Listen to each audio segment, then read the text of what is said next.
Peter, I'm so glad we were able to get together today, two Americans in Budapest and a country right next to the war zone in Ukraine. You and I have both been observing the war from this vantage point, and I would say it's pretty clear that it looks a lot different from Hungary than it does from America. But I wanted to get together, and I'm glad you organized this so we could meet and talk about cancel culture and the war and other aspects of the information environment within which all of us, Hungarians, Americans, Europeans, have to figure out what the heck is happening there and what should we do about it. I sense, and I think you do too, that we aren't able to have a clear, informed discussion about this for a variety of reasons, and that's what we're going to talk about today. Right. And so let's start by saying, and I will say absolutely unconditionally, I am against Putin's invasion. I am against his war. I am unequivocally, unmistakably against the mass murder of civilians. I think that this is a moral horror and it must immediately end. So that's the segue into what we're going to talk about. Well, I should say, too, that I am a conservative, and in fact, I'm an Orthodox Christian. Not Russian Orthodox, but Orthodox. That's my church, too. Yet I, too, agree with you. There is no excuse for this war. The war is wrong. It should end. Putin has no right to do what he is doing to Ukraine. That's not even controversial in America. The controversial part is, how did we get here? And if we start to talk about that, if we start to talk about the Russian point of view or the Hungarian point of view, anything that deviates from the received narrative in America, then you get into trouble. We're seeing people like Professor John Mearsheimer at the University of Chicago, a foreign policy realist, warned back in 2014 in a lecture that's been widely shared on YouTube, that the West was pushing Russia into this position. Now, he's not justifying the war, Putin's war, but he's saying that these things don't just happen. This sort of thing has led to calls for Mearsheimer to be canceled, even at the University of Chicago. Students there have a petition saying, we must rebuke him. Yeah, and that's interesting because at the University of Chicago have the famed Chicago Statement, and that's the embodiment of free speech and principles. I have a list of all of the things, the instances of cancellation from Americans tossing out vodka, which is a kind of cancellation, more of a boycott. Dostoevsky being banned from places. Apple, Microsoft, Facebook, Netflix, Exxon, Boeing, Shell, all the companies, Harley-Davidson, Disney wants to stop movies there, Metropolitan Opera. They kicked a Russian soprano out because she would not denounce her country. Yeah, she spoke against the war, but not Putin. She said, I'm opposed to this senseless war of aggression. And it goes on and on and on. Yeah, and so here's what I'm thinking. We don't have to do this, but this is one thing. I'm thinking like we have to kind of think about how to think about this. And I'm thinking maybe we can agree upon some things that I consider to be easy. Or maybe not. But here's what I'm thinking. So I think, and then we'll just keep ratcheting it up. So and this is just a way to think about it. So if somebody has a Russian last name, so what? We don't ignore, they're treated just the same as everybody else. There's no cancellation. And I'm ashamed to say this, in our country, the United States, there have been instances of, people targeting people solely on the basis of their last name. I mean, that's un-American and it's a disgrace. And I'm pretty sure we can. Okay. So I'm shocked that this is happening because it's interesting. I'm cut off from American television here. I get all my news and information via the internet. So when you tell me things like this are happening, I mean, they're rare. They're rare. They're very rare, but it's shocking but not surprising because I remember, and I bet you do too, the year 2002, the march up to the Iraq War, how the U.S. government and the media manufactured consent for that war. I'm a right-winger, but I'm sounding like Noam Chomsky here, but it really did happen.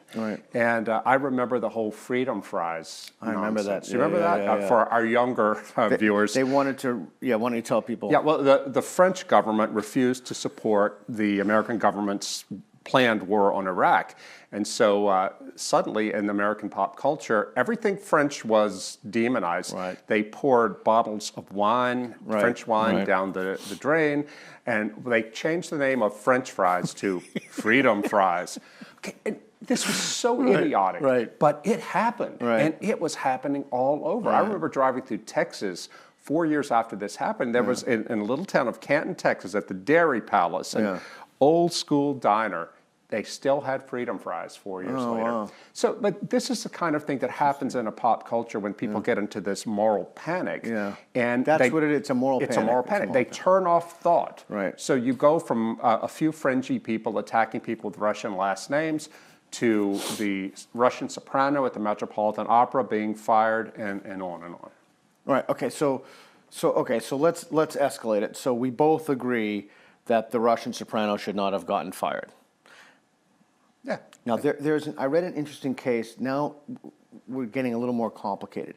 I read of a case of what are those people called? A gymnast, a gymnast who had the Russian letter for war on his uniform. Was that the Z that Yeah. the Russian soldier? Yeah. Yeah. So cancellation for him, or what do you think about that? Well, let's step back Okay. to the whole Black Lives Matter thing Yeah. and the things that people were putting on their uniforms or their Remember that, things. yeah, yeah. Black Lives Matter. That was a case of where we needed to do politics. There was, and also on LGBT Pride, I remember there was a black women's professional basketball player who was a Southern Baptist or something, a young black woman who refused to wear the rainbow flag, as her team said, and they kicked her off the team. Right. A couple of years ago. So I generally believe that you shouldn't politicize sports to the left or to the right. But and I would be appalled that this Russian would put the pro-war thing on there. But I also think it's a bad idea to put an anti-war thing there because we have to keep some spaces that are free from politics. But it seems really, really hypocritical for Americans who are happy to have sports politicized and have athletes wear these signs Or indicating kneeling, yeah, but not a Russian. Right. I mean, what do you think about that? Even as we both oppose the war. Yeah. So I'm thinking that I think this is going to get very complicated very quickly because I think we've agreed upon the low-hanging fruit. That sane people, we ought not to discriminate against people. And the other thing, maybe I'm thinking like, is the metric for this, does it help the Ukrainian people? I don't know if it is, but I'm throwing it out there. Clearly, nothing we've talked about so far has helped the Ukrainian people. If anything, it's driven a wedge between Russians living in the United States and their host countries, because now they feel that they're not welcome, and now they might even be more likely to support the war. Well, and does it help the American people? Because this is where it gets really complicated. Yeah. I am afraid that the United States is being gaslighted into joining World War III. We have seen over just the past few days the Senator Lindsey Graham, a senior Republican senator, put it on Twitter that he thinks somebody should assassinate Putin. Yeah. We've seen. So I actually agree with him, but I don't think you don't say it. I know, but he shouldn't have said it. That's the problem. Right. You can't call for the assassination of world leaders. No. You don't. That's a bright red line. Yeah. We have seen. I saw Senator Joe Manchin on Meet the Press on Sunday. Saw a clip of that, and he was talking about we need to think about a no-fly zone. He wouldn't rule it out. Yeah. That would be a shooting war with Russia, which has nuclear arms. And it was interesting how Manchin framed it. He said that he was on a phone call with Zelensky and President Zelensky of Ukraine, and Zelensky told him, if we don't stop Russia, if Russia takes Kiev, then Western Europe is next. Well, hold on. Wait a minute. Is that real? Can we talk about that? Manchin wasn't willing to talk about it. He bought it hook, line, and sinker. And I think that Zelensky's bona fide heroics, he's a heroic figure, but we're buying that narrative and allowing him, I think, to manipulate our emotions. He's a leader of Ukraine, a country fighting for its survival. But does that mean that we as Americans or as Western Europeans have to join the war on behalf of Ukraine because they're the underdog here? Yeah, that's okay. So that's way out of my expertise. No, but what we don't have to talk about geopolitics here. Yeah. What I'm talking about is the narrative. Yeah. You know, I was this morning, as you and I are sitting here in an afternoon here in Budapest. This morning, I met with an American journalist, a senior journalist who is over in Hungary doing a story about why American conservatives are interested in Hungary. Oh yes, yes. And we ended up talking about the war, because this is something that came up and complicates the story. And I said to him, look, I'm cut off from American cable news, but I'm hearing from my friends back home that there is one opinion allowed on American cable news, pro-war, hate the Russians and all that. Is that true? And he said, yeah, it pretty much is true. I say, well, that's a problem, because to make an informed decision about how we as Americans and other international institutions as NATO should respond to this, we need to know what Russians are thinking, why they think it. You need to have pushback on your own ideas. Exactly. Right. And so I think that this starts in the university and it spreads outward. And I think that we've created these cultures now that are overtly hostile to anything that goes against the dominant narrative. And we're both against war. Sure. So and I just don't. I wonder. So here's my problem. So I'm concerned at one level of what you said. I think is absolutely true, of the moral panic and removing Russian influence. I mean, that just seems to me not only bizarre, but I'm not even sure what that's supposed to do. It seems vindictive. We live in a very kind of a vindictive, screw these people. I want to hurt these people. I want to harm these people. And to bounce the rubble. Yeah. And this is where the whole cancel culture thing that you've dedicated your career to fighting, this is where it comes in. I think that a wise country and a healthy country will be able to debate a bunch of different positions. That's correct. So we can figure out who's right, who's wrong. But I remember what it was like in the march up to Iraq. People like me, I was at National Review magazine at the time, I was totally for the war. And we had some anti-war sentiment, but people like me didn't want to hear it. We thought that people who were against the war were either fools or cowards. I remember even in my own magazine, right after I left, they published an infamous cover story in which David Frum, neocon speechwriter for George W. Bush, denounced Pat Buchanan and other conservatives who were against the war as, quote, unpatriotic conservatives. Well, they were right. And I didn't realize this until several years later when everything went to hell in Iraq.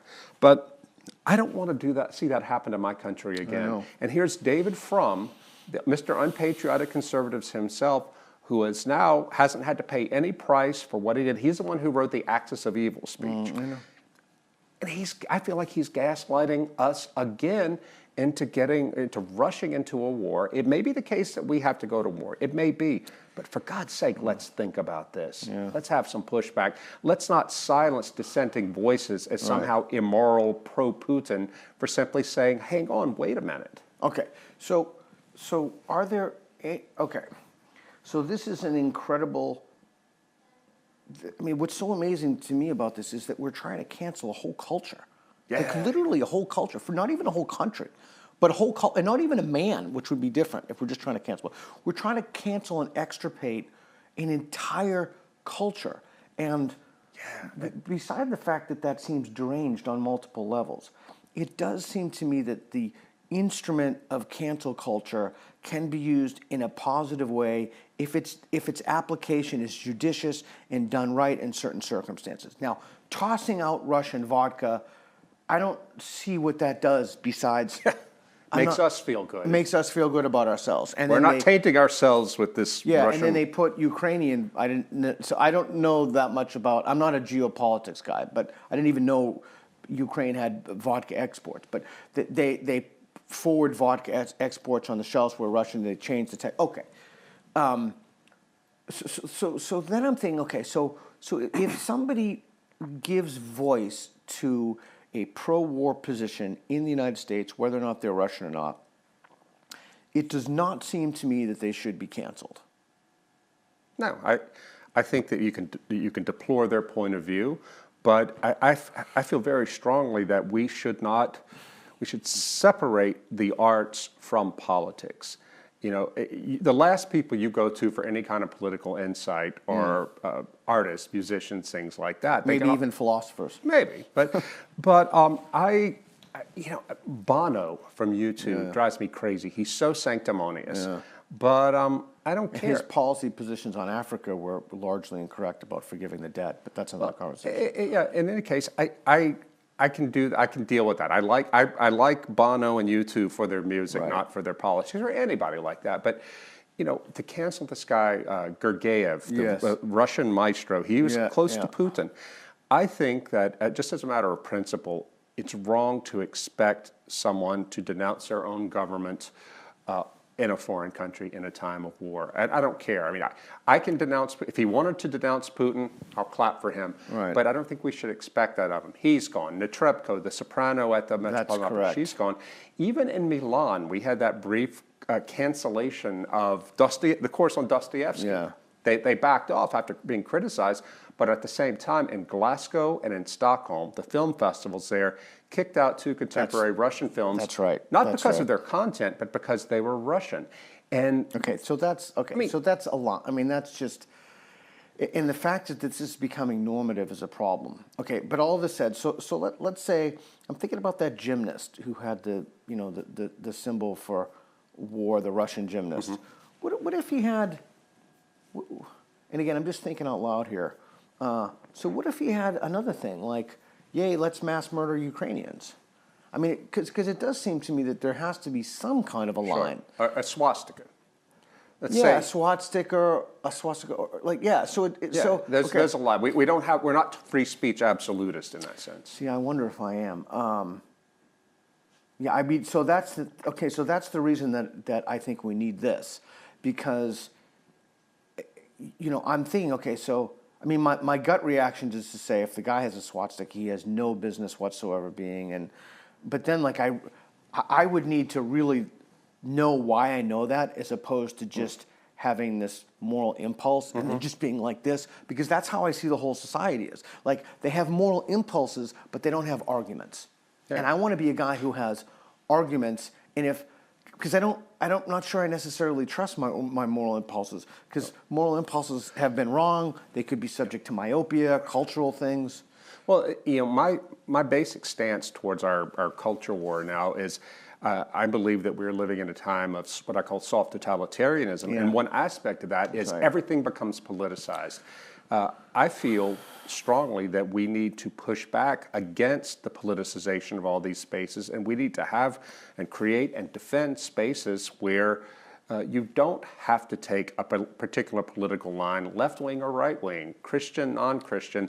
Just let people come together and for the purpose of sports or of music, and I think that's important. So in that case, there should be rules, like the NFL. I know nothing about football. I'm a complete ignoramus when it comes to it, but there should be rules governing the behavior of players, like what they can use on their uniforms, what they can't, and absent that, it seems, it really does seem interesting to me, because I'm trying to think that it does seem that there are some positive applications of cancel culture here, and I'm trying to struggle for what they are. But if there's clearly a gross injustice that we both agree upon, what is the response of sane people to that? And it seems to me that some response has to be not buying Russian products, like kind of a boycott without a cancellation, right?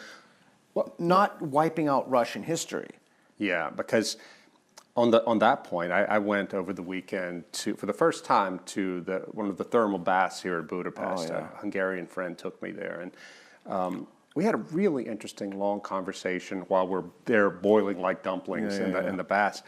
And he grew up in Britain. He's Hungarian, but his parents fled communism over here, and he has complex opinions about the war. But one thing he said was he absolutely deplores what's happening to canceling Russian culture. And he said to me, he goes, look, I'm not a Russophile, me knowing his family's history, but he said, no country has given to the world more beauty and culture than Russia. Some have given as much, no country has given more. he told me we can't understand ourselves as human beings without Russian culture. You're talking about literature in particular? Without Dostoevsky, without Tolstoy, without all the Russians have given us. So the idea that we hate what this government in Moscow is doing in Ukraine, as my interlocutor does, the idea that that justifies, putting our own eyes out and stabbing hat pins in our ears so we can't hear Tchaikovsky and Rachmaninoff, that's insane. Yeah. But this is the madness that comes with war. A point I wanted to bring up, and I think this is interesting to think about the comparison. After 9/11, there was a lot of anti-Muslim sentiment in the United States. A lot of really ugly stuff happening, but our media and our president and all the establishment institutions constantly warned people, do not blame all Muslims for what these people did. And that was right. They were right to do that. And on that note, right after 9/11, Bush got a lot of grief about it, but he visited mosques. Yeah. And many people on the right gave him a lot of grief about it. I think, I'm not necessarily sure about the timing, but I think the sentiment was a good thing, the not all Muslims. I think that the sentiment of that's the other thing. If you look at videos, and a friend of mine was just telling me that, they play videos of the Russians who have been captured, and evidently I'm not no legal expert in the Geneva Convention, but those are against the Geneva Convention. They are. So what's interesting to me, like if you listen to the people on the videos, and this is to be politically incorrect to say, but I feel really bad for those kids. Like those Russian kids, I mean, they're like 18-year-old kids, younger than my son. They've been told they're going to be greeted as liberators. They're going in. Everybody hates these people. Yep. I mean, forget the physical effects. This has to have a detrimental psychological effect on these kids. Oh, sure. I mean, it has to. Yeah. And okay, there's probably a small, what is on the hair scale, 1% of people are psychopaths or have some type of psychopathy. But 99% of those people, they don't want to mass murder anybody. Right. They don't want to be blowing up civilian they were told. buildings. So just think of the psychological effect. So the other thing, so they're out of the SWIFT system, massive boycotts from the United States. China, of course, is not condemning and neutral. But I don't know how many, I think it's like 146 million people. You're about to collapse the economy, roughly the size of Texas, of 146 million people with a nuclear-armed state. That seems insane to me. Yeah, me too. And you can't talk about this. You can't talk about it. That's right. You can't talk about, is this right or is this wise? Forget the morality of it. Is it wise to do this? Because you if we do this, and we're doing it, we bounce the rubble, we will have created enemies for a generation. Already Putin and his people, by invading Ukraine, they've created a generation of people in the West who will hate Russians. Totally. That's on Putin.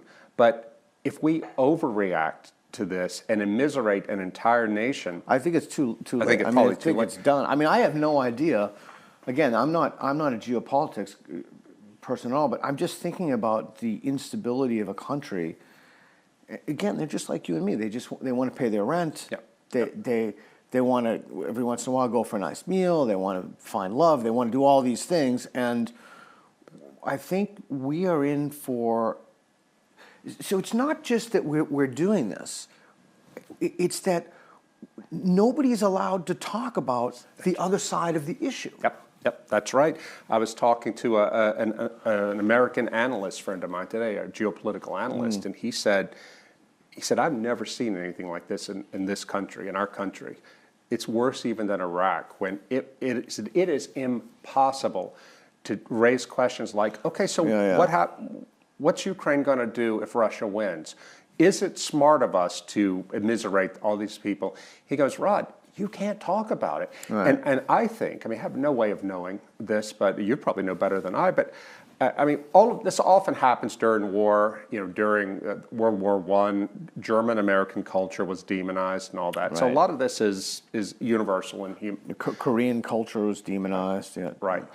But I have to believe that cancel culture, having become completely institutionalized in universities, in media, in companies, it has taught us. It's like a liturgy that has taught us and conditioned us to, anytime we see something that makes us feel uncomfortable, smash it. Right. You know, and so we are making it impossible for ourselves to think clearly and react sanely and rationally. Yeah, so part of my problem with this is, and I was talking to a journalist about this the other day, and I voiced my concerns about what we're doing, and she said to me, "Well, what do you suggest?" I mean, I have no idea. This isn't my. I have. How on earth am I supposed to know? Yeah, but what you're doing is defending the space within which those who do know can debate it. That's correct. The fact that the older I get, the more I'm convinced that our problems can be drilled down to a few basic things. I think we're going to agree on this. But the lack of an adult male in the home, the criminogenic statistics are overwhelming on that. The inability for people to have conversations across divide, which is why I wrote How to Have Impossible Conversations. So the inability of people to have a sincere conversation with people with whom they disagree. Now, so I'm thinking about, so it's interesting to me, like if you don't have the right answer, you know, like the right answer on the lockdown, like initially there was just a right answer. Yeah. And if you question it or if you thought about it, this is bad person. But what I'm more interested in is I don't want to be a sloppy thinker. Like I don't. So when I was thinking about, geez, well, what if someone wants to compete with a SWAT sticker on? Like I don't just want to just say yes, you know, ban everybody. Ban. Like I want to really know why I think that. Like and if I even do. But the only way you can really know that is if you talk to someone, preferably if they don't share your broader worldview, and that's one of the things we're losing. Oh, yeah. And, you know, Peter, I was thinking over the weekend about back in the early 2000s when I was covering the Catholic sex abuse scandal. Oh, I remember that. Yeah. I interviewed...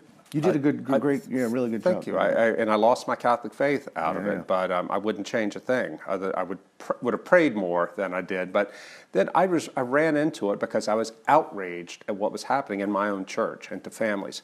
I remember talking to a seminarian, Catholic seminarian, who told me that when he was at his first seminary, it was somewhere in Colorado, there was such an openly gay, sexually active gay subculture there. The rector of the seminary knew all about it, and it just shocked this young guy. He was a late vocation. He had come out of the military and discerned a call to the priesthood. He couldn't believe all the sex that was going on in the seminary. He told his parents about it, and they denounced him. It was easier for them to believe that their son was lying than to believe that this kind of corruption existed in the Catholic Church. And he eventually found a way out of that seminary to a healthy one, and all was well. But this was such an important thing for me to learn about how this rot set in the Catholic Church.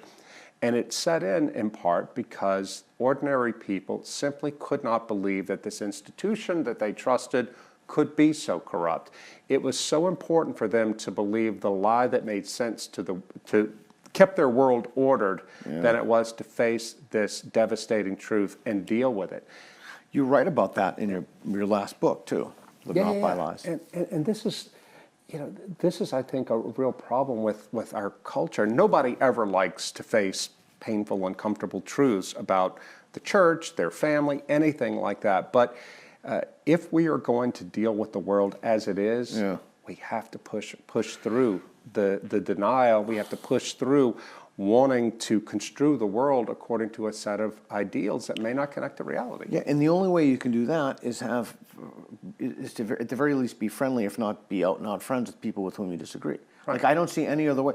Because the other thing is, the more you do this, it becomes normative. Like your little tribe becomes normative, and then nothing comes in from the outside. Yeah. And so I'm struggling with the whole cancel culture thing now because I've seen the effects on decent, normal people like Joshua Katz from Princeton who just questioned some orthodoxies. Oh my, and the response that he got, I mean, it was like crazy town. All right, Joshua Kelly, for our viewers who don't know who he is, can you briefly talk about him? He's a professor at Princeton. He's of classics. Of classics. He's an extraordinarily thoughtful well-published man, and he went against some of the. He published a piece in Quillette, talked about the importance of merit and classics. He's like me. I believe that people should read traditional texts. You know, He was against critical race theory, Yes. an initiative on campus that was going to infuse everything with Correct. Anti-racism. correct, which is, and I've seen the effects of cancel culture on good people, and I'm wondering if that can't be a mechanism that we can use to leverage.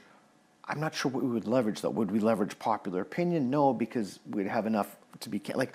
What would it be doing? Like if I knew. So that would be the other question. If you knew that you could cancel a certain section of Russian cultural assets or Russian businesses, if it would save a certain number of lives, then you could more or less make that calculus. But it's not clear to me that you can make that calculus because how would you ever know?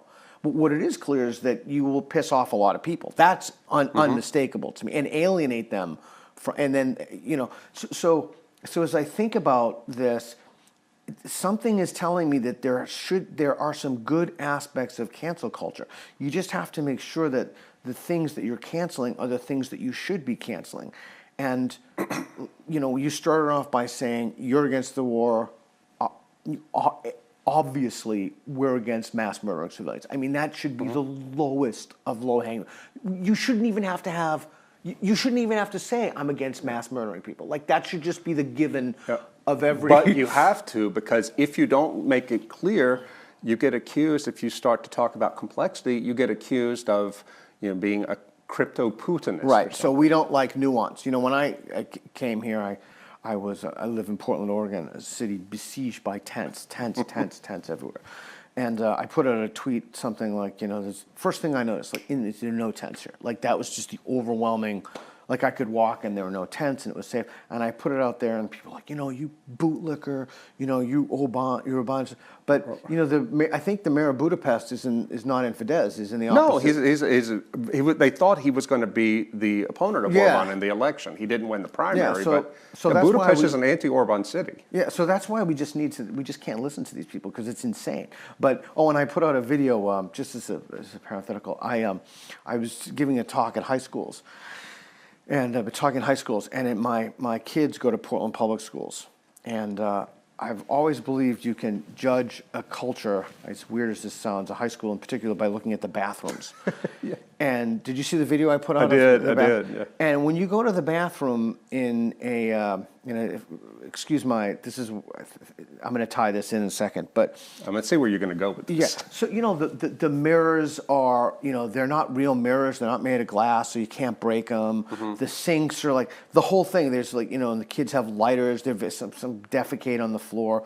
Very quick story. So my daughter, so I went into my daughter's junior high for an event, and I had to go to the bathroom. I'm looking everywhere. I can't find the bathroom. I'm like, this is a freaking huge school. Where's the bathroom? How could I overlook the bathroom? I'm looking. I can't. So I finally, embarrassed, I went up to the front desk and said, I'm sorry. I can't find the bathroom. And she said to me, we only have one bathroom. I said, but what are you talking? What? What do you mean you only have one bathroom? She said, yeah, we have one bathroom because people damage it. So, and then you have to get a key. Every time someone wants to go to the bathroom, you get a key. So I walk in the bathroom, I opened it, and someone had defecated on the floor. Oh my, that's animals. Of the bathroom.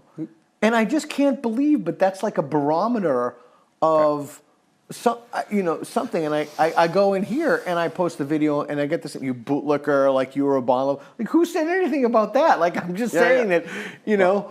Well, you know, and this is one thing that I think that we Americans are really so arrogant about. We have so many problems in our country, and yet we presume to tell everybody all over the world how they should be living and what they're doing wrong. My Hungarian friend I went to the Baths with, you know, he's lived in America too, and he was making this very point. He said that Western Europe and the U.S. look down on us Hungarians and the Poles and all the Visegrad countries, the former countries of communism, as second class, as hicks who need to be tutored into how to be proper civilized Europeans. And yet, from our point of view, we look over to America and see all the problems you have that you all aren't solving. We look to Western Europe, which has this massive problem with immigration, unassimilated, violent, radical Muslims, and so on and so forth. We're like, why are you so concerned with looking down your nose at us when you can't even fix your own problems? I think that plays into the general discussion about Russia.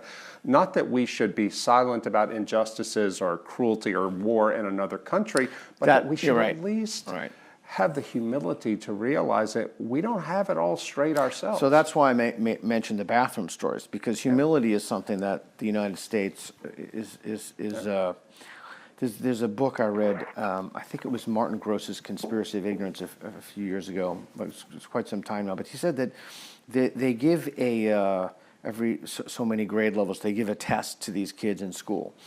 And it's in the STEM fields, basically math and science.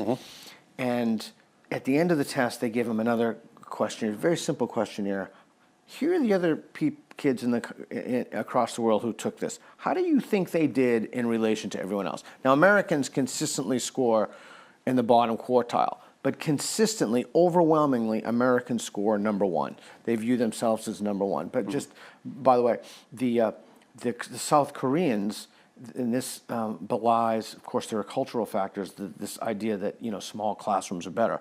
The South Koreans have some of the largest classrooms in the world, and they consistently score in the top 3 in these tests.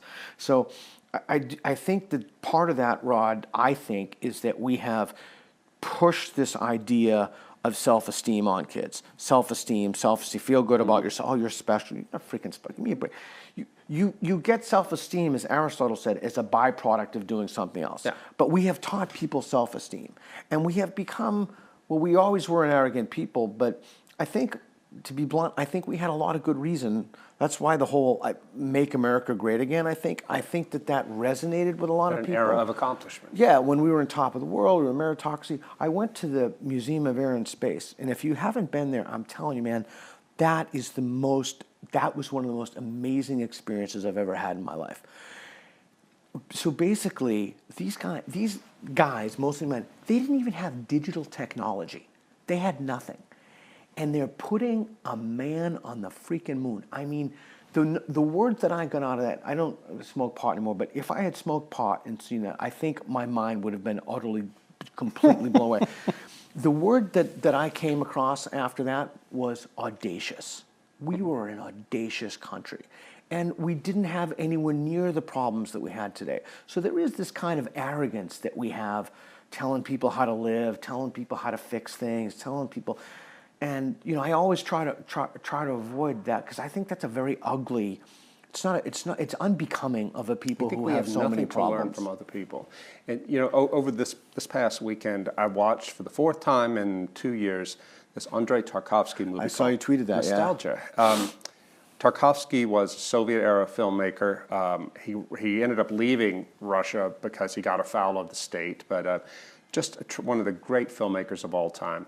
And the thought that we are in a time when Tarkovsky films might not be shown at a film festival because he's Russian. Right. Even though he was against the state, he had to, for most of his career, he had to work with the state in the same way that every Russian artist has to today, But I put that up there saying, what a shame, this great film, I've learned so much about myself, about reality, about beauty and goodness and truth from watching Tarkovsky films. The idea that we would close ourselves off to it because the man who died in '86 was Russian. I don't know if you followed on the thread, somebody said, how people are dying in Kharkiv, and you are complaining about people can't watch a movie. Like, you idiot, you've just made my point for me. Yeah, and that's the other thing. I wonder where it ends. I was reading this piece in the New York Times today about a young kid who was tracking Elon Musk's. Yeah. So he's now tracking the Russian. I actually love that. Yeah. He's tracking Russian oligarchs. Yeah, he's tracking their super yachts and such. But when does it end? Anonymous is there, and this is an asymmetrical fight. It's not like two countries where you can just shake hands and agree to, okay, we've had a. And so I wonder, the other thing is it's not, because it's not sanctioned, if you will, because it's not univocal, one voice speaking it, because they're kind of discrete atomic elements of people, museums here, schools here.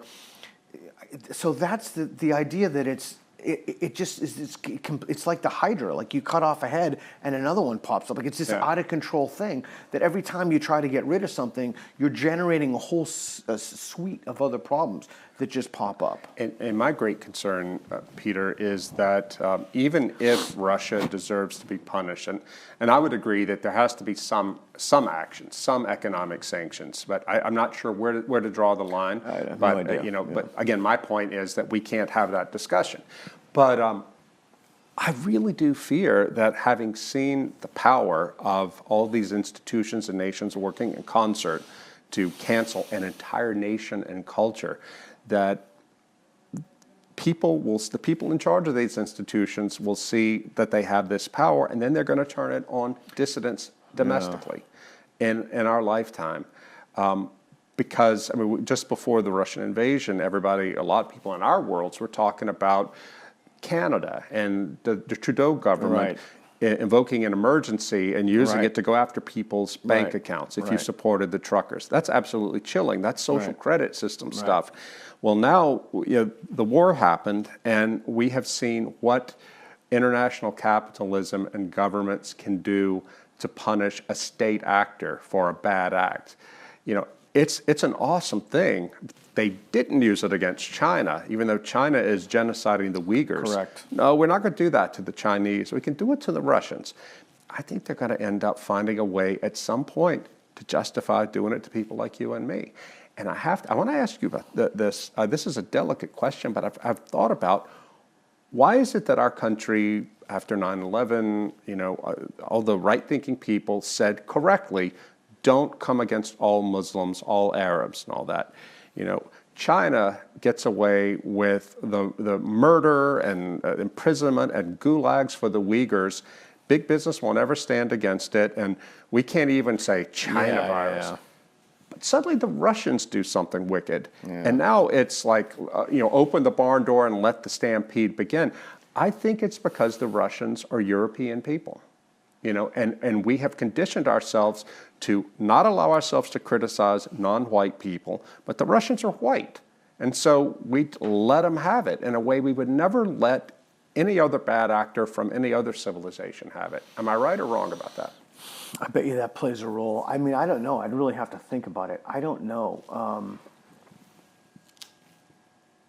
They're white and they're Christians, And I say, again, to remind our viewers, I'm an Orthodox Christian who is against this war, but... And I am an atheist, a liberal atheist, who is against the war. Exactly. So I'm criticizing my own people to a certain extent. Nevertheless... Yeah, it's an interesting point. I don't know why... I've wondered, everyone thought that we could liberalize China with capitalism. Yeah. Because we've seen it over the long arch of history, we've seen that sweep. But instead, what has happened is we see it in the NFL, et cetera. We have become, it's almost as if Chinese values have parasitized our systems. And we've become pro-China. I've often wondered, I know that there's I'm not an international lawyer, but I know that there's a scholar of law that if something is declared a genocide, you have to go in and intervene. And I think that part of the reason is we're hesitant to call it a genocide. Plus, what could we actually do against the Chinese? I mean, there are a billion. I mean, I don't even know what you could do at this point. So I think that the legal infrastructure for those things was made when the world, it was just a different time. Right. But the point is, like when that assistant manager for the basketball team in Houston criticized China and the Uyghurs. That's right. The whole NBA came down on them because they're making a lot of money contracts, there. That's right. It's hypocrisy, though, and I think in the same way that critical race theory and its offshoots within the academy has legitimized racism, as long as it's racism against white people, I think what's a lot of these attacks against Russians as Russians has a racist element to it. Yeah, it's interesting. We don't do that with Eritrea. We don't do that with. Yeah, it is interesting. I bet I'd really have to think about it, but I bet. Yeah, I don't want to put you on the spot, but I think this element. I think that element is there, that we have become so accustomed to criticizing, people as bearers of group identity. Yeah. Here you have Russians who are bearers of whiteness, of patriarchy. I mean, the head of the Russian Orthodox Church is called a patriarch. Right. Say no more. I want to just comment on something you said. So I think, I think it's good when we're put on the spot in a public event like this. Yeah. And I think that, I do this series of impossible conversations where I went out and have conversations with people I didn't know about controversial things. And I always made sure to post the bad videos, the bad conversations, so that people would learn from those.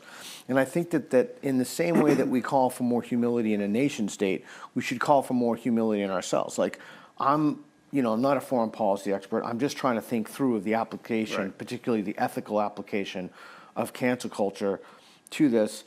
So I think putting people on the spot is good. I'm also thinking about, when I think about the situation of cancel culture in Ukraine, what my concern is that I think it's really obvious, and we could argue for, and I mean, in fact, it's so obvious that so many of the countries, that the war is a bad thing and it's aggression. But my concern is, what if we're wrong about something? Like, what if we use this tool of cancel culture about something we're wrong about? Like, because maybe we didn't have a data point or a piece of information that informed us. You're right about that, and we can't stop ourselves now. Yeah. Because to say, hang on, are we right about this? Are we the baddies? Right. Then you get because then denounced. you get canceled. Yep. Because now we also see this canceling by proxy and offense by proxy. I remember once one of my many complaints at my former university where I used to work that will remain nameless, I asked somebody in class about something, about a show, and evidently the show was something that white people watch. It was a Star Trek, and I have no idea if that's true or not. And I wasn't, my daughter's Asian, so she's adopted. I wasn't even thinking that this person was Asian. It just literally didn't even cross my mind. And somebody else was offended that I asked her about Star Trek.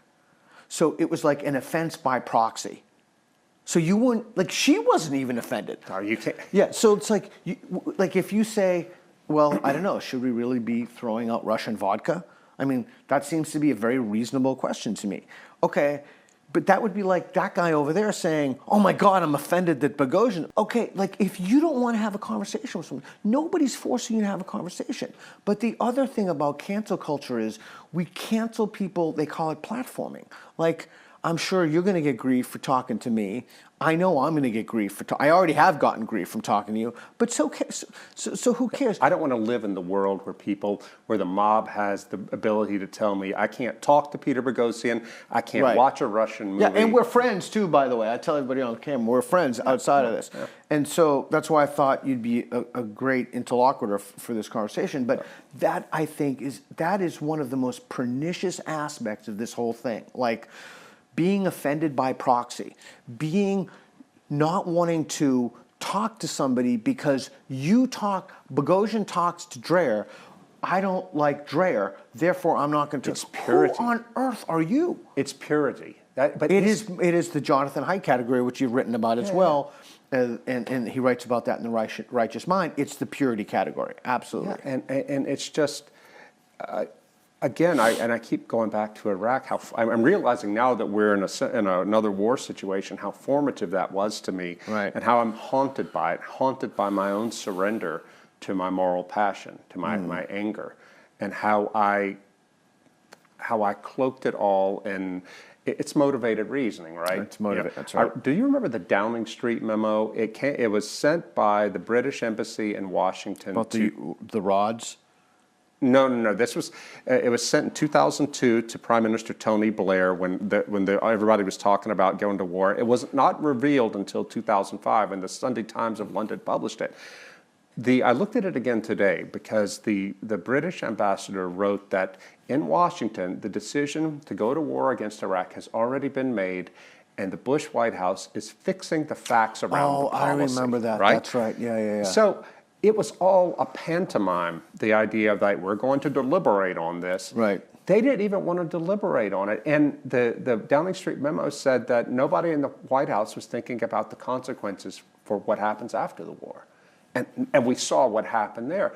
I'm so desperately afraid, as I have kids, as you do, of military age, and they're not in the military, but they could be drafted in the case of a war, or we could all be incinerated. I mean, you and I are old enough to remember the Cold War. Yeah, and that's hard to explain that to people because that's really hard. I'm 55. Same as me. Yeah, so we grew up like every day. It was like every day we grew up under the specter of nuclear war. Yeah, and so I just want to scream. And I haven't even thought about it actually until last week. Right. It never even occurred to me.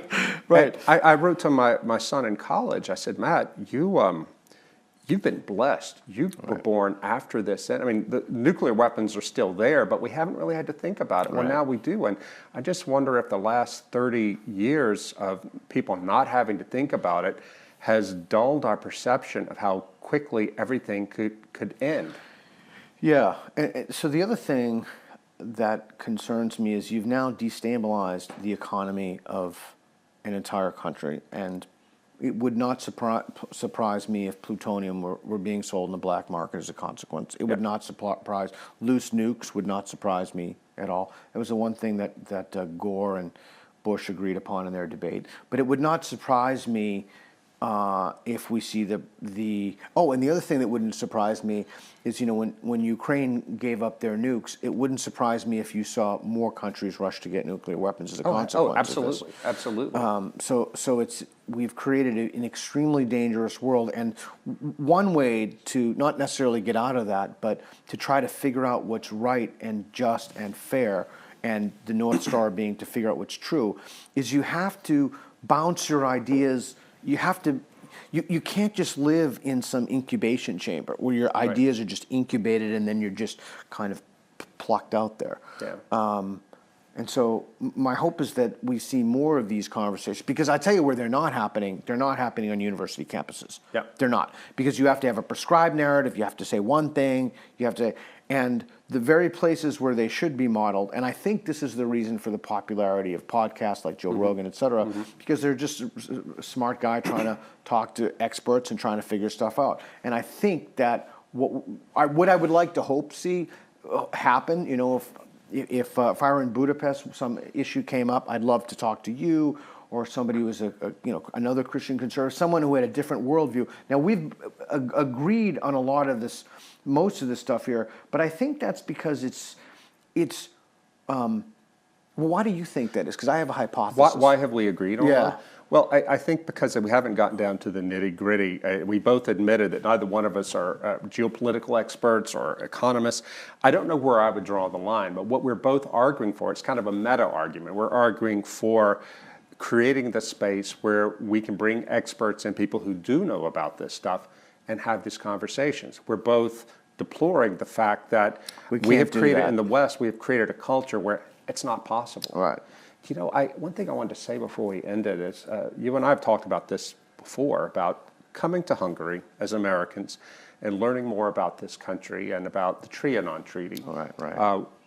This was something that I knew nothing about before I came here last summer. It's the treaty that ended the First World War for Hungary. Hungary was on the losing side, Austro-Hungarian Empire, and it took away 2/3 of the country's land mass and gave it to the people that was a Slovak majority part of Hungary became Slovakia, Just a different terrible. country. The Romanians got their part. Well, I'm not even going to take a side on that because I have Slovak friends, I have Romanian friends, but what I will say, and this is the important thing, I try to tell my American friends, you cannot understand why the Hungarians think the way they do unless you understand 100%. The trauma of Trianon. 100% true. It was massive. And the sense that they were taken apart, dismembered as a country by powerful outsiders. There's a direct line between Trianon and Viktor Orban, and the way a lot of Hungarians feel about the West is, the EU and America coming in and trying to tell them how to run their business. Right. I completely get that. And as somebody who is now part of a religious and cultural minority in my own country, pushed around by the major institutions, I naturally sympathize with that. This American journalist I was telling you about earlier, he told me that in the last week he's been here, he's been out to the countryside and met with some conservative, anti-communist Hungarian ordinary people who are pro-Putin, openly pro-Putin. I'm like, well, I haven't even heard that, but my conservative friends are Budapest people, and they're against the war. And I said, I bet I know why, just instinctively, why these country people are pro-Putin. Because they see the hegemon now as being the West, the one threatening them, that's exactly threatening right. their way of life, telling them you have to, here's the script, step up. I bet it's exactly right. It doesn't mean they like Russia, but it means they want to live in a multipolar world where the bully has to worry about getting his lip bloodied. Yeah, and the thing that I've been thinking about a lot since I've been here is I've been thinking about the idea of sovereignty, a nation sovereignty, a linguistic sovereignty, the sovereignty of a people. And I have been thinking about Trianon, and I have been thinking about the consequences for the Hungarian people, which have been just a devastating wound, not even a scar, a devastating wound. So I just wanted to say, before I'm trying to think of how to say this. It's like, if you were a minority in a country and then you suddenly felt that the whole world, almost literally overnight, in fact, literally overnight, was ganging up on you, that would be a really terrible feeling. Yeah. And so I guess I'm trying to think about how to say this without it sounding corny or cheesy, but if you know someone who's Russian, take them out for a drink, like... Hug a Russian. Yeah, hug a Russian or something. That doesn't mean you don't support the hug a Ukrainian while you're at it. But I think it places people in a very difficult situation because they look. The overwhelming majority of people don't want this. Yeah. Nobody wants this, and so feeling that you're being ganged up upon for something you're even against yourself is a kind of injustice, and so. You can do this, and by the way, there are many ways you can support the Ukrainian people. Like you can buy Airbnbs, for example, and not go in Ukraine, which some people are doing. But I do think it's important to be mindful that you don't contribute to the nastiness that's going on. Well, because the people who teach us to dehumanize the other are doing it for a reason. They're doing it to control us. And the best, I think, even if we end up in a war, God forbid, but if we end up in a war, we can't allow ourselves to hate the enemy. Correct. When I wrote in my book, Live Not by Lies, I quoted this Russian Orthodox priest, Father Kirill Kaleda. I interviewed him in Moscow in 2019, and he brought up Ukraine. He said, we're sitting here in Russia, and we're seeing the state media demonize Ukrainians. They're teaching all of us to hate our Ukrainian brothers. And he told me this in context of this is why we have to constantly fight for the truth, all of us. In his case, the Russian people had to fight back against this constant barrage of state propaganda teaching them to hate the Ukrainians. How's it going in our country? In what way is the propaganda, not necessarily from the state, but from the media and all that, who is it teaching us to hate? Is it organizing our hatreds? Is it exploiting our hatreds? That's the other thing. It's like, why would you want to hate anybody? Mm-hmm. I mean, that's the kind of like we live in this kind of like, demonize this person, hate on this person. I think part of that is, and I don't want to open the can of worms, but I think a lot of the reason for the advent of critical race theory and Ta-Nehisi Coates and Kendi, et cetera, is because people feel there's a psychological mechanism at play that we see now that we didn't see before, in which people they're looking to blame systems when either for their own fault or their own incompetence or their own historical injustice which has befallen them for something, but they're looking to blame systems. But instead of reforming those systems to be, more, whatever word you want to put in, but not equity. In other words, afford people more opportunities. They want to rip down the whole system. Yeah, well, it's a way of avoiding responsibility and agency. That's exactly what I was sitting in Madrid last week next to a professor from a Western European country who moved to Poland. And he moved to Poland because he said that he and his family gave up hope that their country was ever going to be saved from what's happening. And we're running out of time, but I'll say it very quickly, radical Islam had taken over the city. And he said that the thing that triggered him, that made him and his wife decide to move with their kids, is the adult son of a local imam put out a video on social media calling for the murder of Jews and Christians. And it was widely known in the city, and nobody stood up to it. He said, we're out of here. Yeah. And so I bring that up here because he's saying that all these countries in Western Europe who are suddenly on fire about Russia, he said, think about how they're not on fire about what's happening in their own country. He said, the media won't talk about any of this.